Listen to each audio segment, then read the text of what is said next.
यार तुम्हाला काय सांगू, लोकांच्या गोठ्या ऐकून मी जाम थकवायलोय ना. लोकां सांगत काय आजकाल तर बारीक बारीकले पोपयांना निघाटली पोपया लागत आहे. मग मी लोकांचं ऐकून पोपई लावलाय. मला काय माहित काय ते पोरगेनला सांगत आहे सा. मी तर बेस करी हून 3 एकर लावलाय पोपई. चोदे हूँ मला लागत काय आता बारीक बारीकली पोपया लागते माझे पोपयांना. काय टायगर भाई, काय पपई खान मजा येईल. वाह, जीवाला गोड गोड लागाय आहे तर चोद्या तुझ्या पपई तर काय रे मालच राखाय बोलवजोस. तडगांडीचा टेन्शन जाम नालाय. माझे पोपयांना पोपया लागत आहे का नाही. एक तर 7 लाख खर्च करून बसलो, एक पोपई नाही अजू लागलाय. काय फुल नाही येल आणि तू राखाई आहेस. पण मी यार तुकडून पैसे नाही घेणार टायगर भाई, फक्त मी पपयाच खायन असा.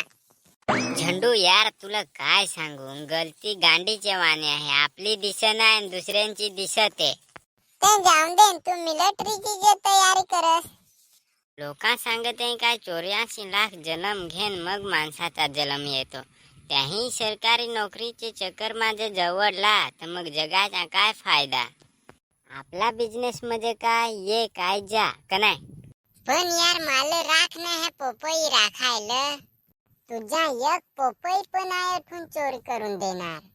आणि चोर आलं तर अरे यार तू काय मला समजला आहे. सठ्ठत बांधून त्याच्या गांडीच्या टेंग्या टेंग्या करून टाकीन. पिकेल पपई त्याची गांड एकदम सारखीच दिसल. तू टेन्शन नको घेस, ओळखाय पण आहे तुला ते दोन्ही हेतून.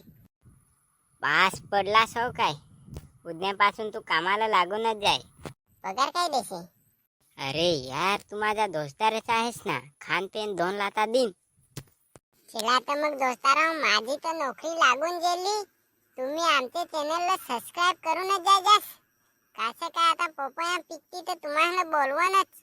शेवट धर जे होडे लांब धर व्हिडिओ पाहला हुआ तर गाव तर आम्हाला सांगास तुमचा कंचा गाव तो.